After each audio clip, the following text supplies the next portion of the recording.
নমস্কাৰ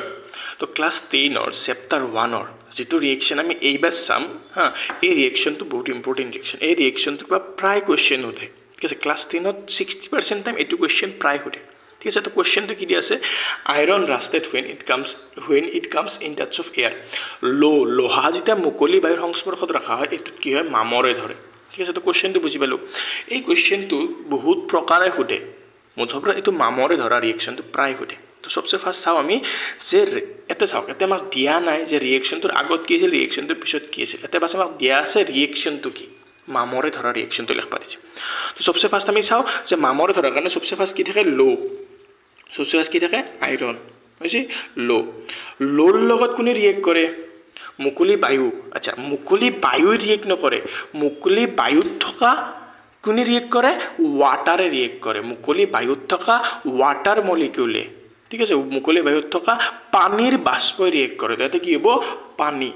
তো লোৰ লগত মামৰে ধৰাৰ টাইমত কোনে ৰিয়েক্ট কৰে পানী বিক্ৰিয়া কৰে আছে H2O বিক্ৰিয়া কৰাৰ পিছত কি উৎপন্ন হয় মামৰ আচ্ছা যে মামৰ বুলি আমি লিখিব নোৱাৰোঁ আমি কেমিকেলে লিখিব লাগিব তো মামৰৰ যিটো কেমিকেল নাম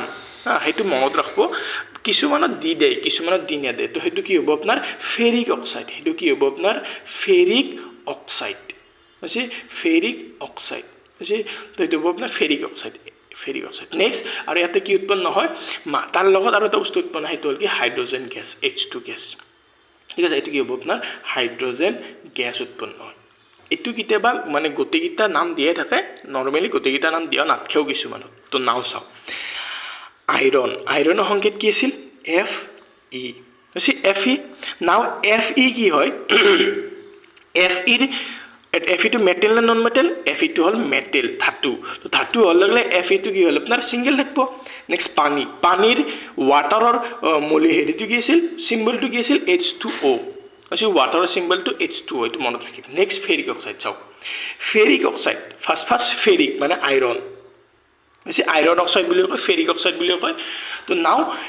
আইৰণৰ কাৰণে Fe আৰু অক্সাইডৰ কাৰণে O চাও আইৰণৰ কাৰণে Fe অক্সাইডৰ কাৰণে O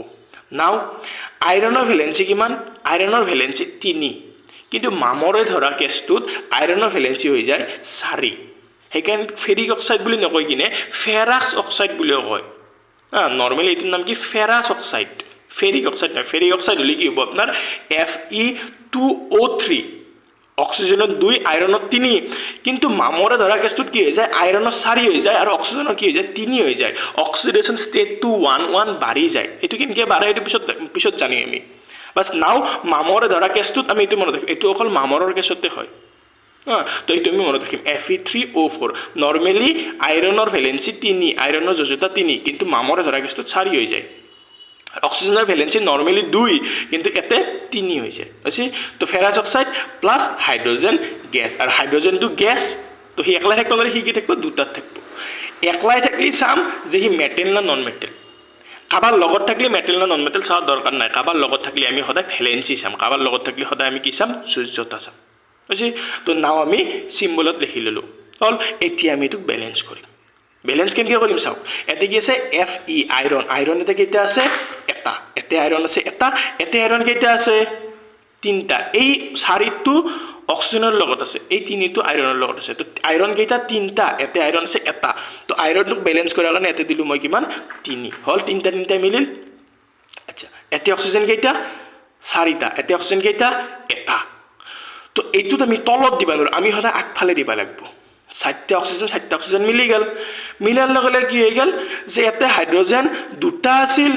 এই দুটা পূৰণ হ'ব এই দুটা যোগ নহয় তলত থাকাটো আৰু আগত থাকাটো সদায় পূৰণ হয় যোগ নহয় 4 2 6 নহয় 4 2 গুণ 8 তো হাইড্রোজেন কেইটা হৈ গেল 4 2 গুণ 8টা হৈ গেল যোগ নহয় কিন্তু মনত ৰাখব এটো কি হ'ব সদায় পূৰণ তো 4 2 গুণ কি হৈ গেল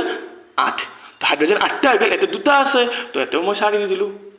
আমি আগত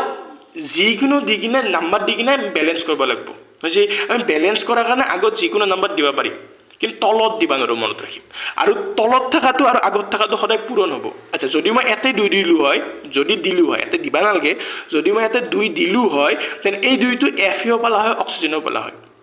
তো Fe তে কেইটা হৈ গেল হয় 3 গুণ 6টা অক্সিজেন হৈ গেল 8টা বৰ্তমান দিয়া নাই কিন্তু কথাটো কৈছো হৈছে তো এই ৰিয়েকচনটো প্ৰায় আহে তো ফাইনাল ৰিয়েকচনটো কি হ'ব